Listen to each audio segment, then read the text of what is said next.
Iran ಮತ್ತು Israel ನಡುವಿನ ಸಂಘರ್ಷ ಹೆಚ್ಚುತ್ತಿರುವ ಬೆನ್ನಲ್ಲೇ ವಿಶ್ವದ ಅತ್ಯಂತ ಪ್ರಮುಖ ತೈಲ ಮಾರ್ಗವಾದ ಹಾರ್ಮುಜ್ ಜಲಸಂಧಿಯಲ್ಲಿ ಹಡಗುಗಳ ಸುರಕ್ಷಿತ ಸಂಚಾರಕ್ಕೆ ಬ್ರಿಟನ್, ಫ್ರಾನ್ಸ್ ಮತ್ತು ಜಪಾನ್ ಸೇರಿದಂತೆ 6 ಪ್ರಮುಖ ರಾಷ್ಟ್ರಗಳು ಕೈಜೋಡಿಸಿವೆ.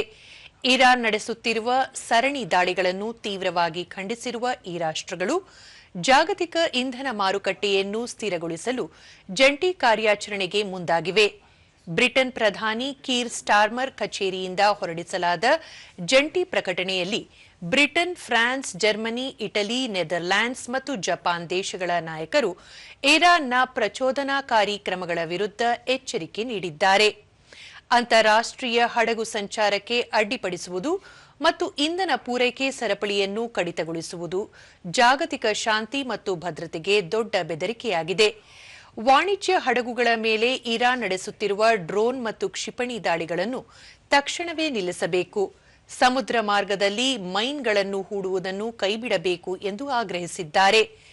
ಅಮೆರಿಕ ಮತ್ತು ಇಸ್ರೇಲ್ ನಡೆಸಿದ ದಾಳಿಗೆ ಪ್ರತಿಯಾಗಿ ಇರಾನ್ ನಡೆಸುತ್ತಿರುವ ಸರಣಿ ದಾಳಿಗಳಿಂದ ಈಗಾಗಲೇ ಹಲವು ತೈಲ ಮತ್ತು ಅನಿಲ ಘಟಕಗಳು ಹಾನಿಗೊಳಗಾಗಿವೆ.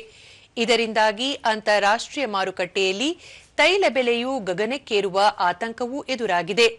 ಅಮೆರಿಕ ಅಧ್ಯಕ್ಷ ಡೊನಾಲ್ಡ್ ಟ್ರಂಪ್ ಇತ್ತೀಚೆಗೆ ಹಾರ್ಮುಜ್ ಜಲಸಂಧಿಯನ್ನು ವಾಣಿಜ್ಯ ಉದ್ದೇಶಗಳಿಗಾಗಿ ಮುಕ್ತವಾಗಿಡಲು ಸಹಾಯ ಮಾಡುವಂತೆ ನ್ಯಾಟೋ ಮತ್ತು ಮಿತ್ರ ರಾಷ್ಟ್ರಗಳಿಗೆ ಮನವಿ ಮಾಡಿದ್ದರು.